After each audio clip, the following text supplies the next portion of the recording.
Everyone has heard about Ouija boards, and there are a lot of stories floating around, but if there was one that you'd have to pay attention to, it'd be this one.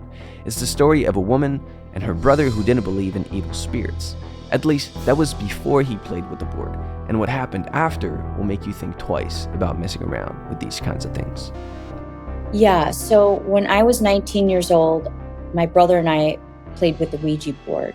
And this was right when I got away to college and I was experimenting with, like, you know, let's try everything my parents didn't want me to do.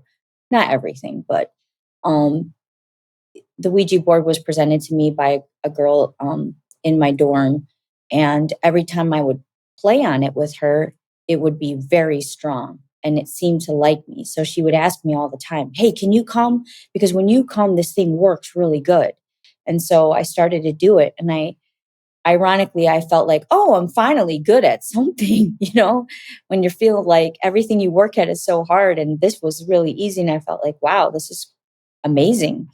And so I wanted to show my brother this gift that I had. And so I invited him over for pizza one night and I wanted him to see my apartment. I had gotten an apartment off campus. And so I was showing him that.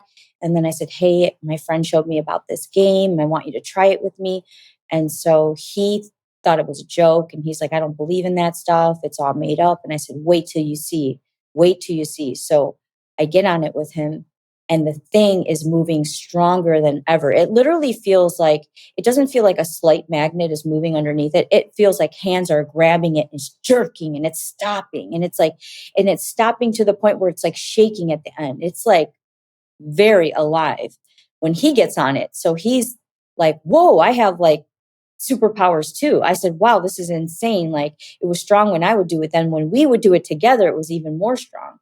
So instantly he gets drawn into it because he had no context for what this was. He didn't believe in it. And then it just started working. We didn't even have to we hover your hands above it. You don't touch it. We would hover it high and it would still just go off.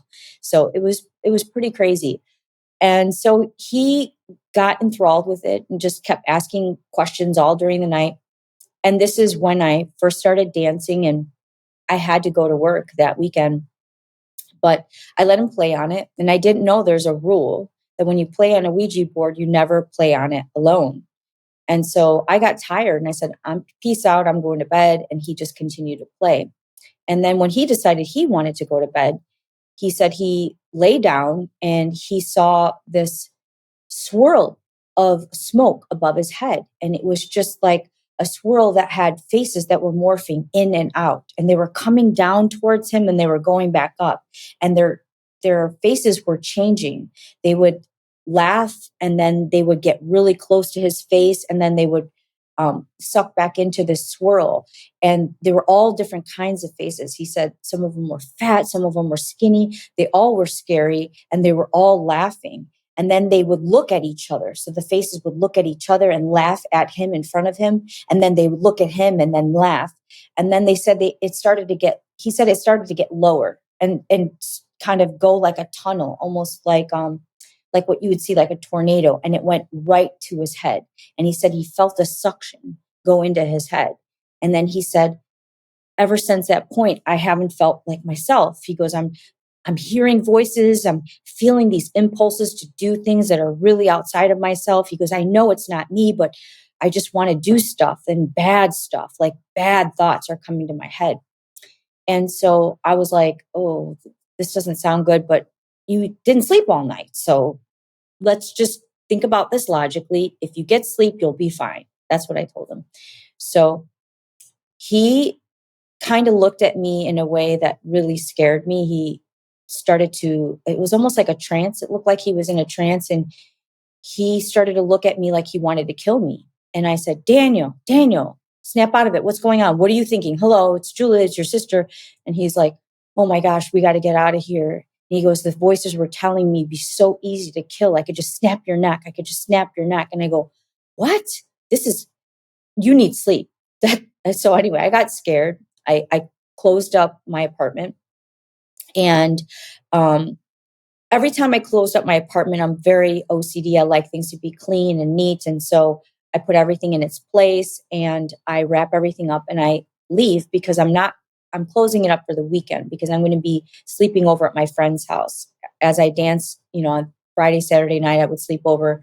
And yeah, so I closed up the apartment and we left. And everything was fine at work. I totally forgot about it until I came back like Sunday morning early. And I come back to my apartment and I come into the house and I could feel the energy was off. There was something there that I could feel was very intense. And I felt like hatred coming from the walls, like eyes were staring at me. And I felt very uncomfortable in this place that was my home. And it was weird. And I didn't feel alone. And this place was very small. You could see the kitchen from the living room and even, the kitchen from the bedroom. So it was a 1-bedroom apartment. And all the kitchen cabinets were open. So all the doors were open, which was very crazy for me because I'm very OCD and I know I didn't leave it that way. And then I go into the bathroom. I'm hearing this noise in the bathroom and my electric toothbrush is bouncing around inside the sink. And the crazy part was my toothbrush was broken. I actually had to get a new one. So it wasn't working. And so here it was turned on with it unplugged and not working. And all of a sudden now it's working on its own, bouncing around. I'm like, wow, that's weird. What's going on? And then I go into my bedroom and on my bed is a picture of, it's like a photo album of me and my brother when we were little. It's laid out, opened up, as if someone has been drinking coffee and looking at this photo album. But the crazy part was this photo album was in the back of my closet that was broken. So I had those big, heavy doors that were sliders, but the slider was broken. So you had to lift the door up and move it. And so I had this photo album, which was a baby album. I didn't need it. So it didn't need to be in the front. It was in the back of my closet. It's all the way in the back of my closet. Somebody had gone up there, pulled it out, and laid it out on the bed. And it looked like there was an impression of a body, like somebody had just left the room to answer the phone or something. And I walked in on this scene where it looked like someone was looking at this picture of me and my brother when we were little. And so I got really creeped out because that picture, we would always say, look, it's the angel picture, because there was a flash that was over me and my brother. And I said, look, we have an angel looking over us. And so I thought, wow, that's very weird that picture was the one. So I call my brother and I'm thinking, just going to call him to make sure. Did you come back here? I know I didn't give you the key, but somehow did you get back into the apartment? Because stuff is not looking like it normally does. And he goes, oh my gosh, I'm so glad you called me. Of course I didn't come to your apartment. I don't even have a key. How could I get in? He goes, I've been up since I saw you last. I haven't got a wink of sleep. And I'm going, oh my gosh, he sounded frantic and crazy. And he goes, you've got to come here. It's getting worse. The powers are getting worse. Now they're typing messages through my hands. I'm sitting down at the computer. I'm not thinking anything. And I'm getting all these downloads. I'm hearing all these voices. You got to come. You got to help me. So I'm like, oh my gosh. Okay. So I clean up my apartment. I get out of there and I go see my brother, and he is in a horrible state. I didn't think a person could age within a weekend, but he looked like he had aged like 10 years. And he didn't even look like the same person. He hadn't slept, hadn't taken a shower. He was just disheveled and frantic. And long story short, we found out because we played with the Ouija board, we had opened up a portal, and he got demonically possessed during that time.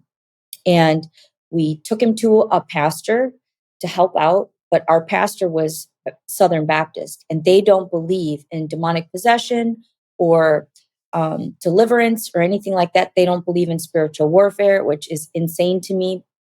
So this pastor didn't know what to do. And so he just called out to God and he said, God, what do I do? And the pastor said to him, Daniel, look at me. He's like, I don't know what to do, but I just felt like the Lord said, look at me.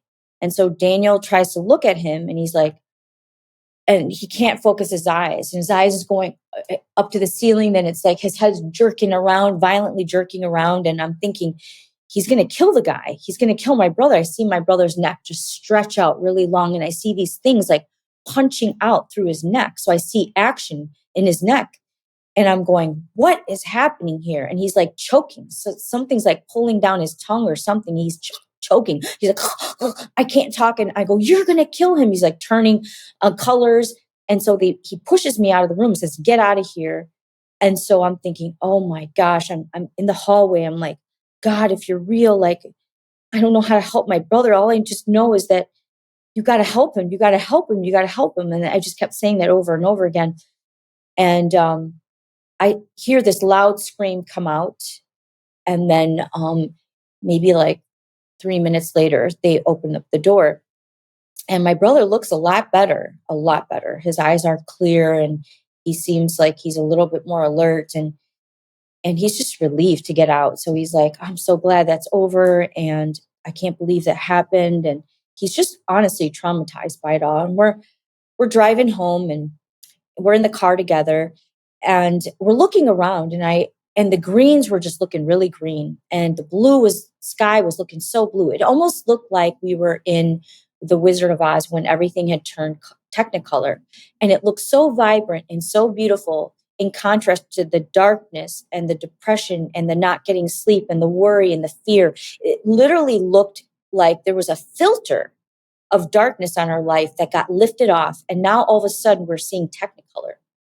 So I was just looking around. I go, Daniel, life is so beautiful. Why have we never noticed this before? And he goes, you're right, it is. He goes, actually, this isn't life. This is not real life. He said, they're tricking us. And I said, no. You're tired. He goes, no, there's still more in me. I could feel it. This is a trick. And so he's like, let's go back. And I go, you want to go back there? He goes, I have to go back there. Let's go back. So we turned around, we go back, and there was even more in him. And so I don't know what the pastor did the second time, but he wouldn't let me in the room. And then Daniel came out and he looked even better. And so he said, I don't want to talk about it. He wouldn't talk about it. In fact, to this day, he still doesn't talk about it. So I don't know what happened, but he had gotten a further deliverance. And after that happened, he ended up going to a church that believed in deliverance, and he had a minister walk him through the process of deliverance. And he got an intimate relationship with the Lord, and he began to align his life with the Lord. Totally separate from me. I was doing my own thing. So I just thought this was a him problem, not a me problem. And so now these demonic spirits that entered my brother had also entered me.